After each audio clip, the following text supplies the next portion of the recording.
Осылай жүре береміз ба? Басқа нәрсе істеу керек еді. Әдеттегі ойындарда әбден жалықтық. Демалыс күніміз қызықсыз өтіп жатыр. Сол ғой, әйтпесе іш пысып кетті. Кімде қандай идея бар, айтыңдаршы. Білмеймін, біраз ойлану керек. Болмаса тығылып ойнайық, солай қызық сияқты. Қойшы, жаңа ғана ойнадық қой, ойнай береміз ба? Бізге басқа нәрсе істеу керек. Тағы не ой бар? Болмаса атыс ойнайық, сол қызық емес па? Тек атысу емес, қайдағы атысу осы. Бірдеңке болса болды. Оларын қыздарға ұнамайды ғой, олар не істейді сонда? Онда былай жасақ, менде жақсы идея бар. Қандай идея? Екіге бөлінейік, 2 сағатта ойымызға не келеді, соны айтамыз. Жақсы идея, онда солай жасайық. Идеям көкес менде ғой, күтіңдер онда достар.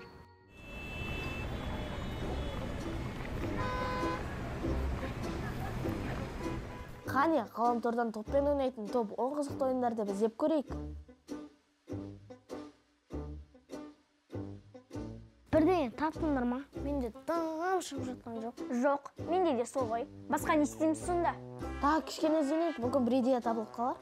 Болмаса, іште ойнамақ қоямыз ба? Жоға, болмайды. Әйтпесе бізге қатты ренжіп қалады. Басқалар ізденіп келгенде біз ештеңе таппай барсақ, әділетсіздік болады. Онда не ойнаймыз? Тым жоқ қой мына жерде. Сол келе салшы өтініш. Иә, өтініш, біз де береміз.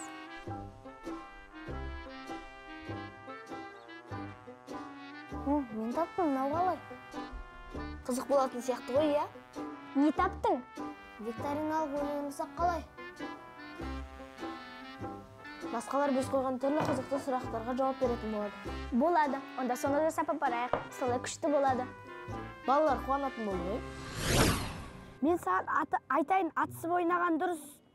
Жоғы, ол сендерге ғана қызық қой, біз не істейміз сонда? Не істейміз дегенде ойнайсыңдар. Жоғы, бізге қызық емес, бәрібір де басқа ойын ойнау керек. Басқа не істейміз? Мак ойнайық, қалай? Ой, ол тек қыздардың ойыны ғой, қызық емес. Басқа не ойнаймыз? Басқа ойын жоқ қой. Екеумізге де ұнайтын ойын табу керек. Иә, шынымен де солай жасау керек. Менде бір идея бар, бірақ саған ұнайды деп айта алмаймын. Қандай идея, айта берші. Крокодил деген ойын ойнайық, солай қызық. Жарайды, онда соны ойнайық. Кеттік. Қарашы, мұнда балалар күніне қанша ақша жатқан көріп жатырсың ба? Бұл өмірде бәрі мүмкін екен. Біз де осылай таба аламыз? Қаны?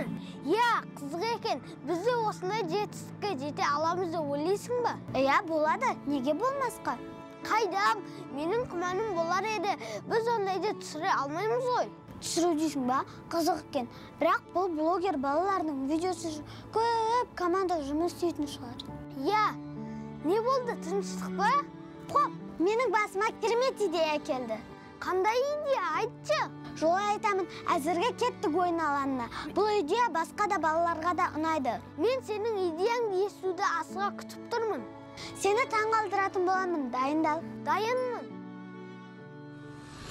Біздің ойынымыз өте қарапайым. Мен сендерге қызықты сұрақтар қоямын, ал сендер маған иә, немесе жоқ деп жауап бересіңдер. Сендердің түсінбеген әзілге өтірік күлген кездерің болды ма? Иә. Мен әрқашан осылай істеймін, енді біреу ренжіп қалмасын деймін. Не еткен қатыгезсің, ренжідім саған. Сендердің үйге қайтар жолда адасып қалған кездерің болды ма? Иә. Біздің ойынымызда сендер ортада отырсын, ал біз қаймол жеспен заттар атауларын көрсететін боламыз. Сендер сол заттарды табуларын керексіңдер. Джемпер. Жоқ, дұрыс емес. Шапан. Иә, әрине шапан. Екіншісі. Машина. Велосипед, дұрыс. Қоян. Очки. Иә, дұрыс.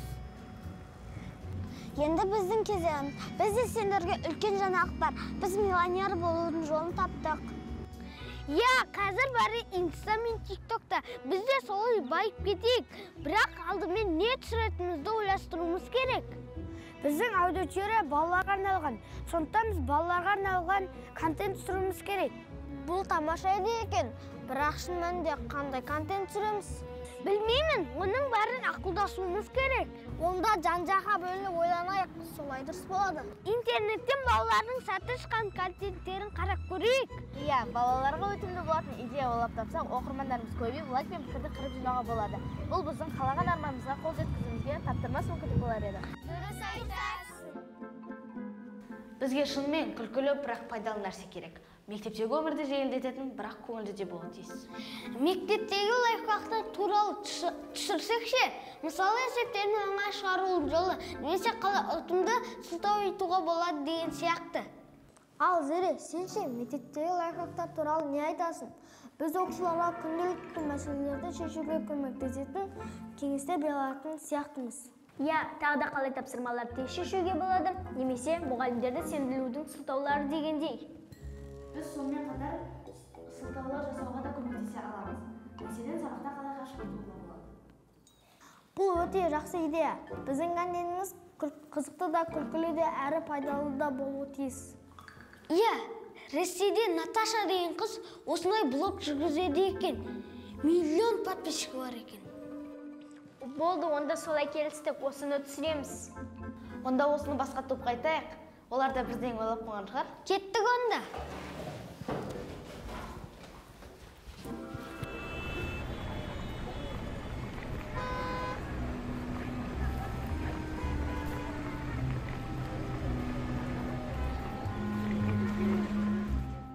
Кімде қандай идея бар, ортаға салайықшы? Білмеймін, миыма ештеңе келіп жатқан жоқ, шынымды айтсам. Арнұр, сенде ше бір идеяң бар ма, айтсай? Жоқ, бірақ ойланып отырмын. Қараңдаршы, интернетте ең көп қаралым алатын әзіл видеора, жездуха сияқты вайндар түсірсек, бізде де көп оқырман жинай аламыз. Ойлағанымды елестетші, бір видеоның өзі миллион қаралым жинаса, бізде танымал ете аламыз, және ақша да келеді. Я, біздің де шалқыған бай өмірге қол жеткізетін уақытымыз келді. Біздің идеяларымыз есте қаларлықтай және пайдалы болуы тиіс. Біз күнделікті өмірден алынған ситуацияларды оларды қызықты етіп көрсете аламыз. Мектеп өмірінен, достықтан, отбасынан көрермендерімізге жақын контент болады. Иә, және біз өзіміздің шынайы реакциямызбен осы оқиғаларды көрсете аламыз. Бұл біздің видеомызға шынайылық қосады. Иә, бірінші жездуханы түсіріп алайық. Мә, байып кетсеңдер, ойлаңдаршы. Бұл біздің эрамыз. Біз жұлдыздармыз. Біз тек қана жетістікке жетпейміз, оқушылар арасында стиль де жасай аламыз. Біз кез келген жер жарқырат жеріміз ғой.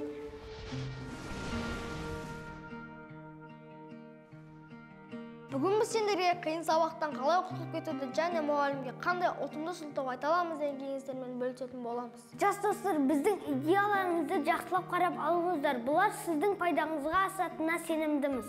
Бұлар сендерге қалай мектеп өмірін жеңілдетуге көмектеседі, Бірақ егер біздің ата-аналарымыз бұл видеоларды көрсе, біздің барлық құқықтарымыз ашылып қалады.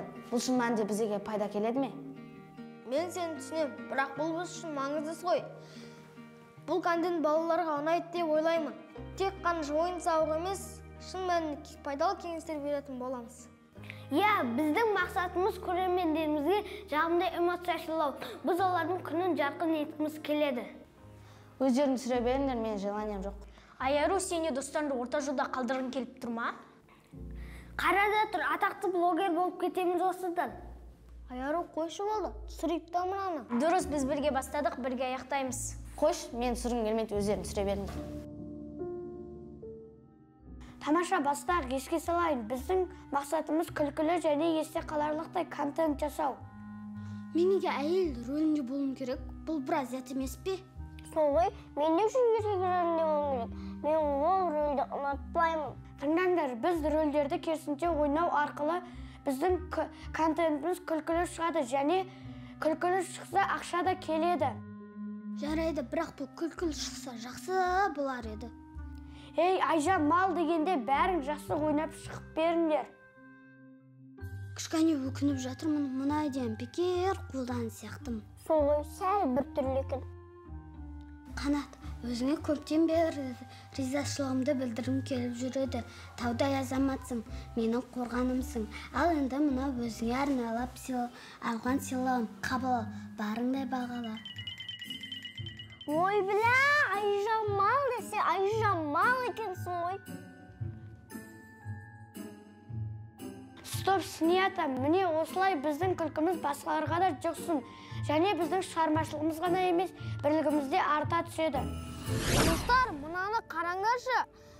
Бізді мектептегі лайфхактарға көптеген ата-аналар бізді зиянды қулықтар үйретіп жатырмыз деп айыптапты. Осыншама дизлайк болады деп мүлде ойламаппын.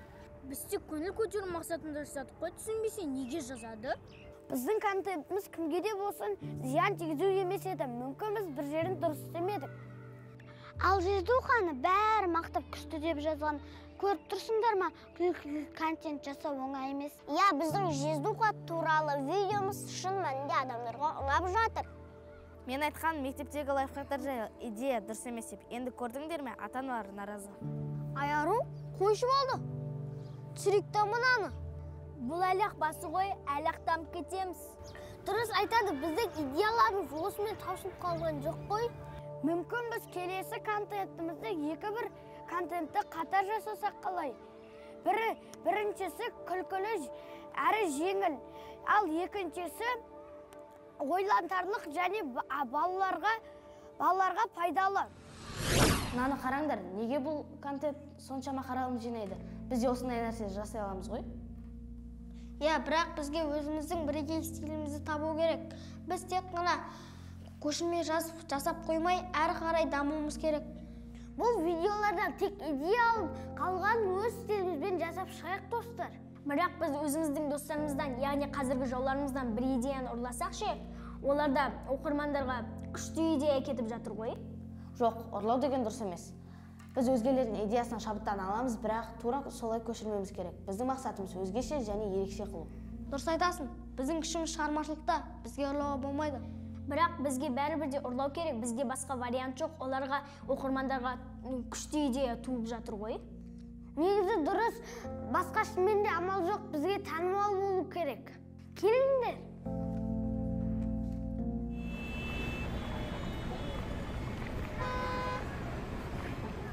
Біз қазірдің өзінде 5000 оқырман жинадық.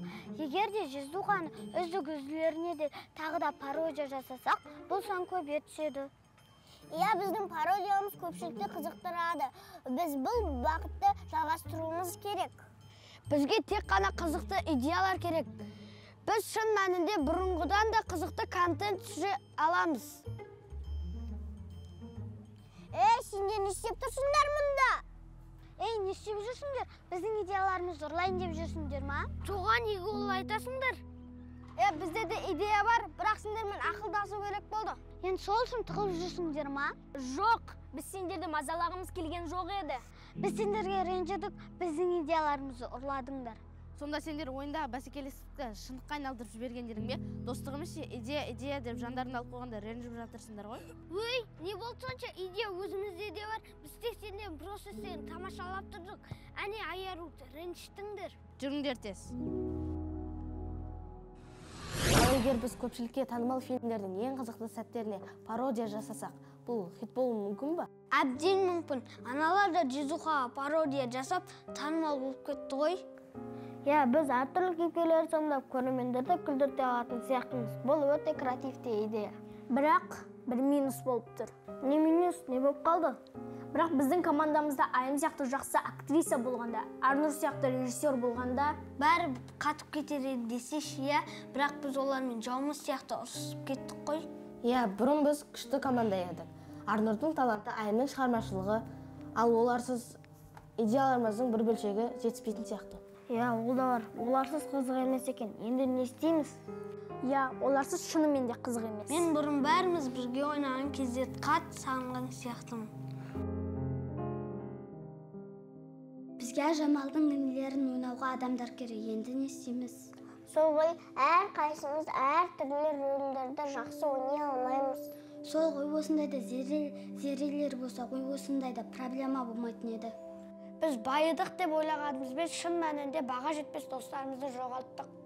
Айтпаш, бәрібір достыққа жетпейді екен. Менде бір идея бар. Ой, қойындаш, бәрібір дұрыс емес. Ой, сені де, мен сен бір күшті нәрсе айтама десем, қойында өзіміз бастай берейік. Кеттік, бір мәнісі болар. Жарайды, да кеттік.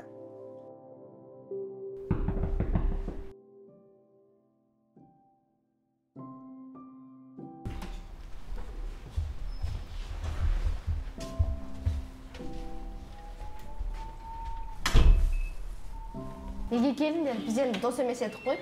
Соны айтам, өткенде бізді қу бойынша болып жатыр едіңдер ғой.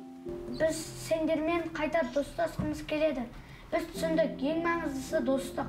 Біздің арамыздағы ұрыс шығармашылығымызға да және жеке өмірімізге де әсер етті.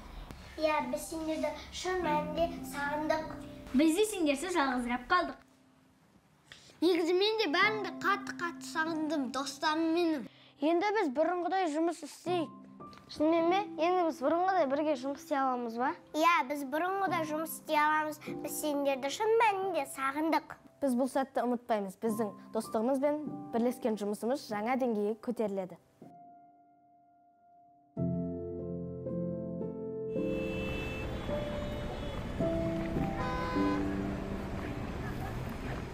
Барлығы дайын ба? Камера, мотор, режиссер дайын, командам.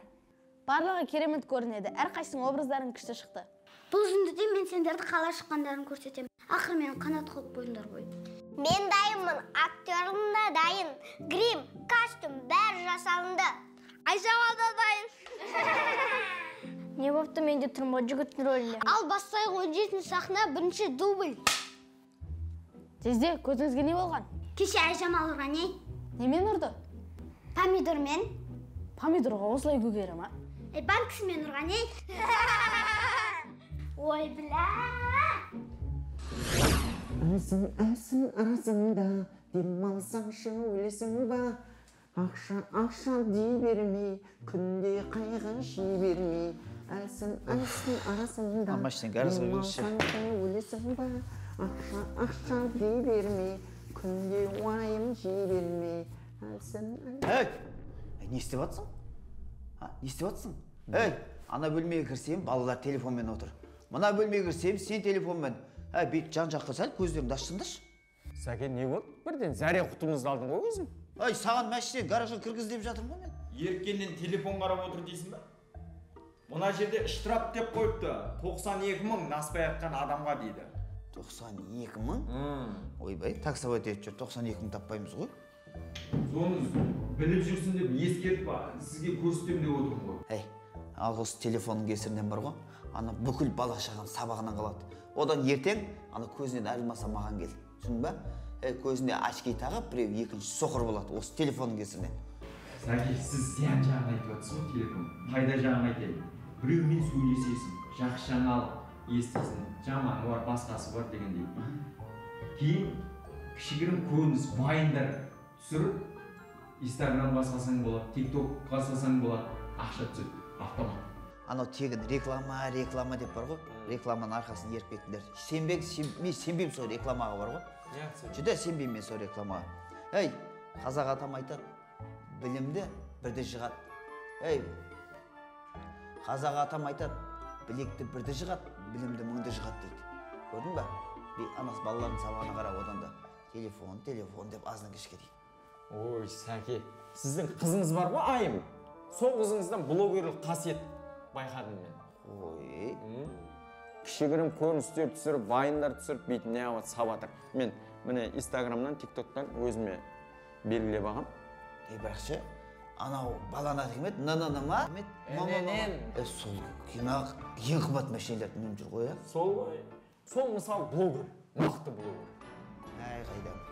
Осы ақшаны ТикТоктан, Инстаграмнан тауып отыр. Соның бәрі еріккеннен тауып отқан жоқ.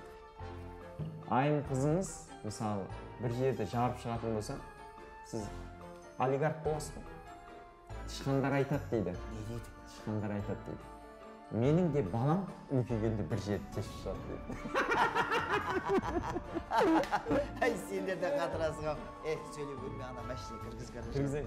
Өзі адам таксометр етіп сілесі қатып келсе. Ол шығарылым шығарылымда озар.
Менің атым Арнұр, менің жасым 8-де. Мен Шұбарсу ауылындағы Бақтөре мектебінде оқимын.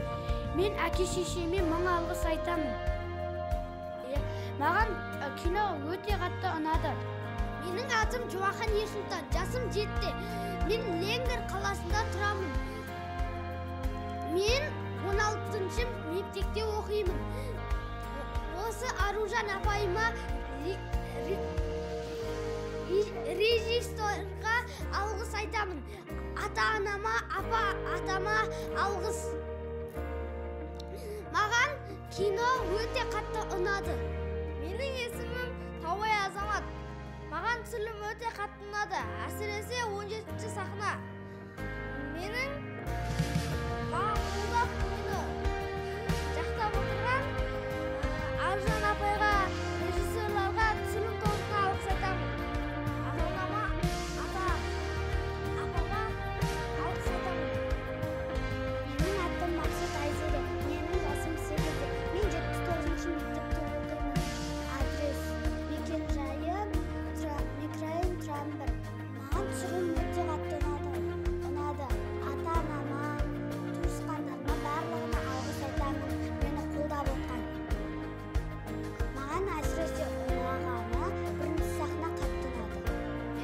Әшім Айару.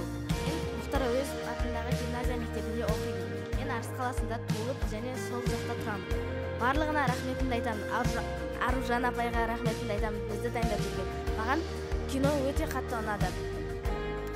Операторлар тобына да, режиссерға да өте рахметімді, ризашылығымды айтамын. Мен ата-анама осы жерге алып келгеніне алғысымды білдіремін. Мен атым Мырзахан Зере. Мен жасым 10-да.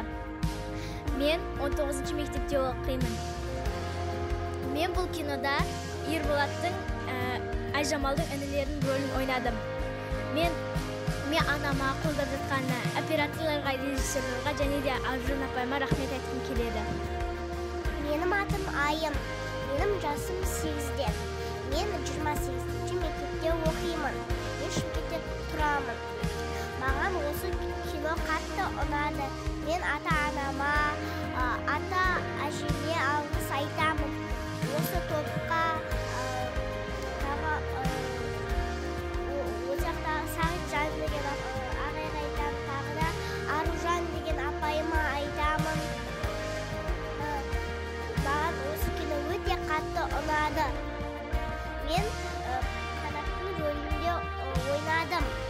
Маған сол Қанат рөлінде ойнаған сол сахна ұнады.